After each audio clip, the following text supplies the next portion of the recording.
आजकल हर दूसरा व्यक्ति किसी न किसी बीमारी से परेशान है। कुछ बीमारियों का इलाज संभव है और कुछ का संभव नहीं है। लेकिन अगर हम स्टेम सेल के बारे में जान ले तो हमें पता चलेगा कि करीब करीब हर बीमारी का इलाज स्टेम सेल से संभव होता जा रहा है। आप इस वीडियो को जरूर पूरा देखें, क्योंकि इससे आपका, आपके परिवार के किसी सदस्य, रिश्तेदारों और दोस्तों को फायदा मिल सकता है। मैं आपको जिस खोज के बारे में बताने जा रही हूँ वह इस सदी की सबसे बड़ी खोज है और वह है स्टेम सेल। जब एक बच्चा अपनी माँ के गर्भ से जन्म लेता है तो उसकी एक नाविका अपनी माँ के साथ जुड़ी रहती है और इस नाविका के अंदर जो ब्लड होता है उसे स्टेम सेल कहते हैं। जब माँ की गर्भ में आर्तव शोथ से पितृशोथ मिलते हैं तो पहले सेल का एक छोटा सा गोला बनता है। यह गोला स्टेम सेल कहलाता है। जैसे ही यह गोला बढ़ता है उससे बच्चों के हाथ, पैर, आँखें, कान, नाक जैसे अंग बनते हैं।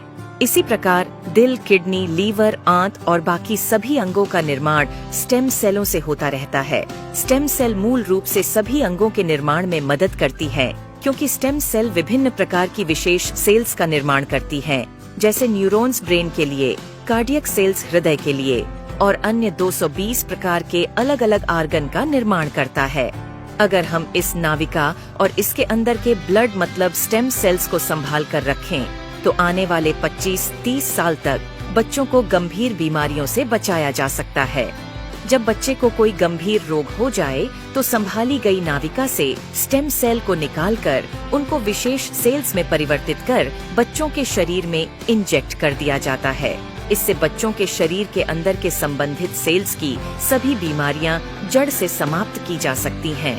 लेकिन इस नाविका को ब्लड बैंक की तरह स्टेम सेल बैंक में संभालने और पुनरारोपण का खर्च लगभग 10 लाख से लेकर 50 लाख तक का होता है, जिसे हर कोई अफोर्ड नहीं कर सकता। इंसानी शरीर में सभी अंगों के स्टेम सेल अलग अलग होते हैं, लेकिन मूल स्टेम सेल सभी अंगों का निर्माण करने में सहायक होता है। उदाहरण के तौर पर मान लीजिए कि हृदय के कुछ सेल्स नष्ट हो गए हैं, कुछ कमजोर हो गए हैं और कुछ अच्छे हैं, लेकिन अपने सही स्थान पर स्थानांतरित नहीं हो पा रहे हैं। इस स्थिति में हृदय का उपचार मूल स्टेम सेल से किया जा सकता है। पहले स्टेम सेल्स को कार्डियक सेल में कन्वर्ट किया जाता है, फिर आपके शरीर के अंदर हृदय में इंजेक्ट कर दिया जाता है, जिससे हृदय को नया जीवन दिया जा सकता है। दोस्तों, अब आपको यह समझ आ गया होगा कि स्टेम सेल कितना महत्वपूर्ण है। इसी बात को समझाते हुए भारत के प्रधानमंत्री श्री नरेंद्र मोदी जी ने स्टेम सेल की रिसर्च में काफी दिलचस्पी ली थी। आप गूगल पर सर्च करके देख सकते हैं। और साथियों, जो स्टेम सेल माँ की नाविका के अंदर होते हैं, ठीक वैसे ही कुछ स्टेम सेल फलों में भी पाए गए हैं। यह स्टेम सेल किसी भी इंसान के ऊपर माँ के स्टेम सेल की तरह ही काम करते हैं और इसका प्रयोग करके हम किसी भी बीमारी को नष्ट कर सकते हैं। यह स्टेम सेल स्विट्जरलैंड के एक वैज्ञानिक डॉक्टर फ्रेड जूली ने हरे सेब और लाल अंगूरों के अंदर से खोजेन है, जो स्विट्जरलैंड की विशेष प्रजातियों के अंदर पाए जाते हैं। इन फलों का वनस्पति नाम मतलब सेब को मालिस डोमेस्टिका और अंगूर को सोलर विट्स बोलते हैं।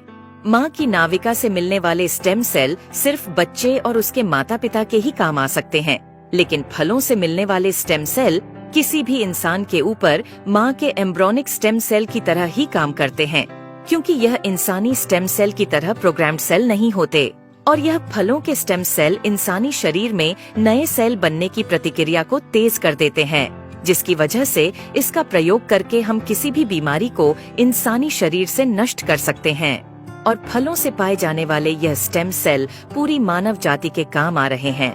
सालों की मेहनत के बाद काफी देशों में लाखों लोगों के इलाज में यह स्टेम सेल सहायक हो चुके हैं और हो रहे हैं।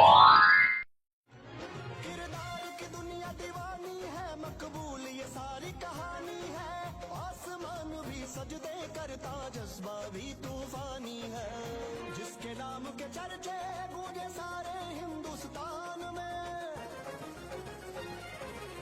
आ रहा है, आ रहा वो, आ रहा मैदान में, आ रहा है, आ रहा वो, आ रहा मैदान में, आ रहा है, आ रहा वो, आ रहा मैदान में।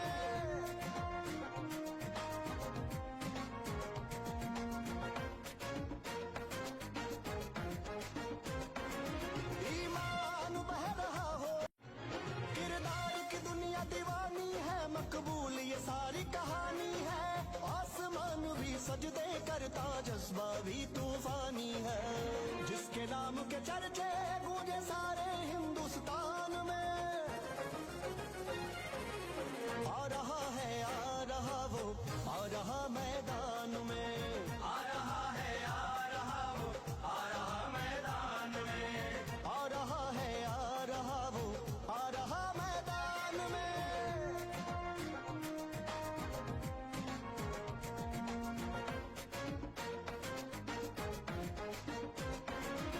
ईमान बह रहा हो जब धमनियों में सारी।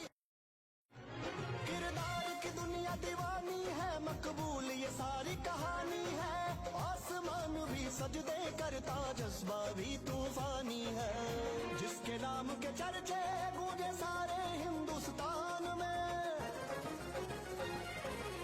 आ रहा है, आ रहा वो, आ रहा मैदान में। आ रहा है, आ रहा वो, आ रहा मैदान में। आ रहा है, आ रहा वो, आ रहा मैदान में।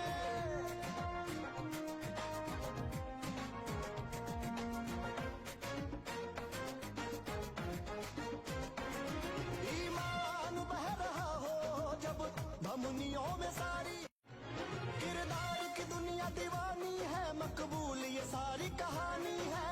आसमान भी सजदे करता, जज्बा भी तूफानी है। जिसके नाम के चर्चे गूंजे सारे हिंदुस्तान में।